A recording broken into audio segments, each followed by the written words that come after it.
You know, the motto of Prager University is you give us 5 minutes and we'll give you a semester. Well, I took many semesters on the question of the Middle East conflict. I was at the Middle East Institute, in fact, at Columbia University. That's where I did my graduate work.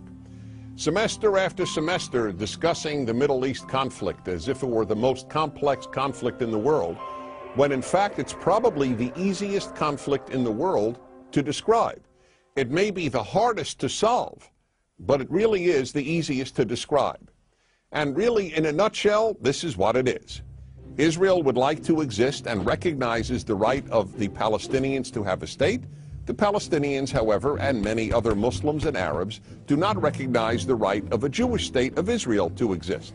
Every poll among Palestinians shows that the majority of Palestinians want there to be no Jewish state of Israel, doesn't believe that it should exist or had any basis for being. And this has been true since 1948, when the British left and the UN established a division. Palestine will be cut in half, a Jewish half and an Arab half. The Jews accepted it, the Arabs didn't accept it, and what happened the moment it was announced? Arab armies, about 7 Arab armies, attacked the Jewish state in order to destroy it. To everybody's surprise, the little Jewish state survived, and that was pretty much it. And then it happened again in 1967 when the dictator of Egypt, Gamal Abdel Nasser, said we are now going to extinguish the Jewish state of Israel. And Jordan joined him and Syria joined him, but Israel attacked first, and so Israel survived. And that is how Israel, and only that way, came to occupy what was called the West Bank of Jordan, where many Palestinians lived, because many Palestinians lived in that part of Jordan. So the war was over in '67, and what did the Arabs do? The Arab states all went to Khartoum, Sudan, and announced no recognition, no peace, and no negotiations. The 3 famous no's. What was Israel supposed to do? Then Israel made an agreement to give the entire Sinai Peninsula, an area of land bigger than Israel, with oil, back to Egypt, because they said they would make peace with Israel. Israel gives territory back for peace, and it will always do that. But is there really a desire for peace on the part of Israel's enemies, which broadcast after broadcast on TV and radio in the Palestinian areas is about how Jews should be killed and how Allah wants Jews to be killed? That's the typical broadcast on Palestinian television. And so it's not hard to explain the Middle East dispute. One side wants the other dead. You know what the motto of Hamas is? The motto of Hamas is, we love death as much as the Jews love life. Now you tell me, how is Israel supposed to make peace when people believe what Hamas believes? Now here is one of the most important things nobody talks about.